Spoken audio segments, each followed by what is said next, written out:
How to prevent epoxy from peeling. This is the subject of today's video, and I want you to have a look at this picture. This is a real floor that I saw. It's just falling apart, little pieces of epoxy peeling, and it's a shame that this is happening. I'm seeing this a lot, and in this video I want to explain why this is happening and how we can prevent it from happening, because it's not good for us, it's not good for our industry when epoxy is peeling. So, 5 reasons why epoxy floor coating peels. And the first point I want to make, this is quite important, is we need to understand that in order for the epoxy to stick to the concrete and to make sure that it sticks and it doesn't break or chip or peel off, you need to have mechanical bonding. So mechanically the two parts come together, and also chemically. So you want to make sure that the resin you're going to use and the concrete, these two products are chemically compatible so they can stick together and one won't repel the other. Very important. So the first reason I am looking at is what I call a smooth surface, or no one's done any grinding on the surface. And this was, in my opinion, the problem here. If you look at the cement underneath the concrete, it's very, very smooth. It's as if no one's ever ground it or sanded it. So it was very difficult for the epoxy to stick to that surface because it had nothing to grab hold of. You want to make sure when you put the epoxy that it kind of penetrates the surface. It kind of goes in, it anchors itself to the surface. Here this couldn't happen because it was so smooth that the epoxy just kind of sat on top, and with a little back and forth it started to chip away. And this is why, as we see in this picture, grinding is so important. We grind floors to make sure that we don't have these problems. Reason number 2 why we see epoxy fail is a weak substrate. In this case, have a look here. Beneath the epoxy, you'll notice that the quality of the concrete looks really bad. It looks really dusty and just pieces falling apart. And in fact, in this next picture I'll show you. So in fact what happened here was the epoxy broke, but it was the cement was stuck to the epoxy. So going back to this picture, this is a very serious issue. You don't want to be applying epoxies on substrates that are not very strong, because it will collapse, it will fail. Only apply epoxy on good quality concrete, on good quality substrates. Third reason why an epoxy floor might peel is if your floor is contaminated. Have a look at this horrible, filthy, disgusting floor. This is a real project we have worked on. This was an oil processing factory, a big industry here in Greece. Look how dirty this floor was. And if we try applying epoxy on this, it wouldn't last for more than a week. So we brought in the big guns, the scarifiers and the water sprayers and all sorts of machines to clean this floor.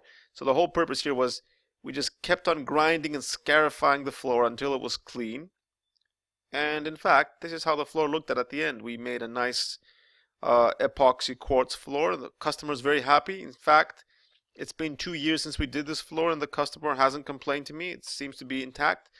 But going back, this is how it looked like. You want to make sure that you clean the floor and that you really do a good job scarifying and just processing, and make sure you get clean floor before you can actually work on this. Otherwise, the epoxy will fail.